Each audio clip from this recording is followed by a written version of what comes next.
Italian architect Stefano Boeri, I hope that's how you say his name, is being tasked with creating two large forest skyscrapers in the Chinese city of Nanjing.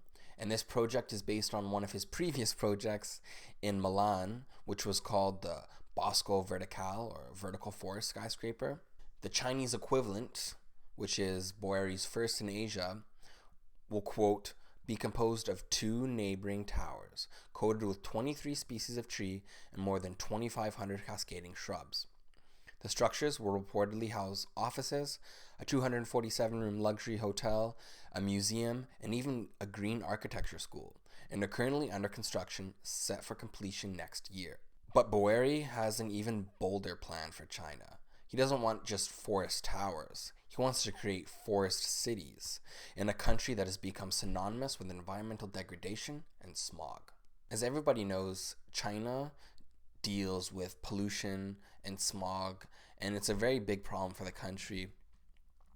And in recent years, this has caused the government to invest billions of dollars in alternative forms of energy to help limit how much the country pollutes and also create jobs for people. And pollution itself actually claims the lives of thousands of people annually. And I remember a few years ago, there was a video that went viral about a guy in Beijing, I think, and he was basically walking around the city, vacuuming the air. And at the end of the day, he sucked up a whole bunch of particles, which he literally turned into a brick.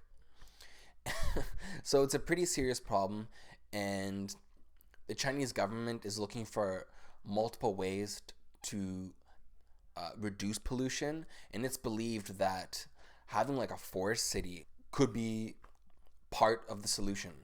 And to explain this, quote, Boeri's practice claimed the building would suck 25 tons of carbon dioxide from Nanjing's air each year and produce about 60 kilograms of oxygen every day.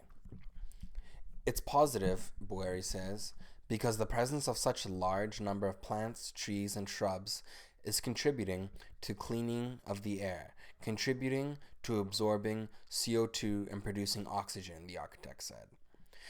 And what is so important is that this large presence of plants is an amazing contribution in terms of absorbing the dust produced by urban traffic. Like I mentioned in the beginning of the video, for now, the project is limited to just two towers. However, the government as well as the architect are going to be examining this project very closely. After its completion, they're going to discover if the impact of just two towers is enough to help out with the pollution crisis. And if it does, we will see this expansion of the forest city expand into Nanjing. And to shed a little bit more light on that, Boeri says two towers in a large urban environment such as Nanjing is so small a contribution, but it's an example. We hope that this model of green architecture can be repeated, copied, and replicated.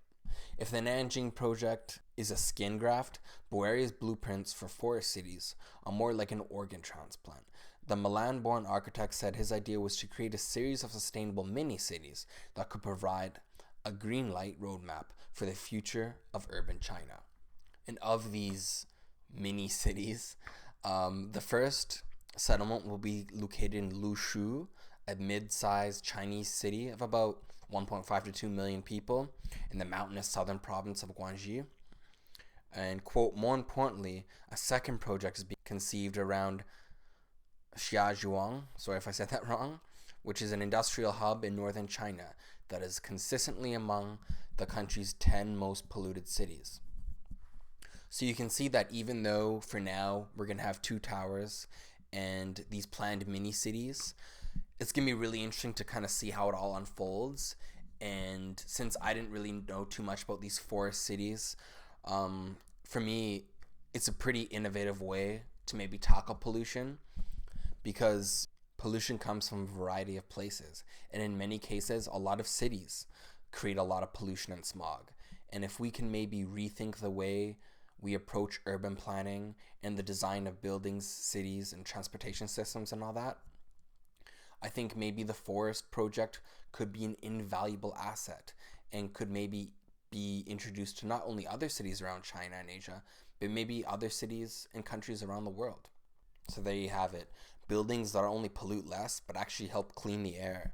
It's going to be really cool and interesting to see how these projects roll out in the future, and if they manage to become a pretty valuable part of the whole pollution solution. But as always, please give me your thoughts. I want to hear what you guys have to say about all this.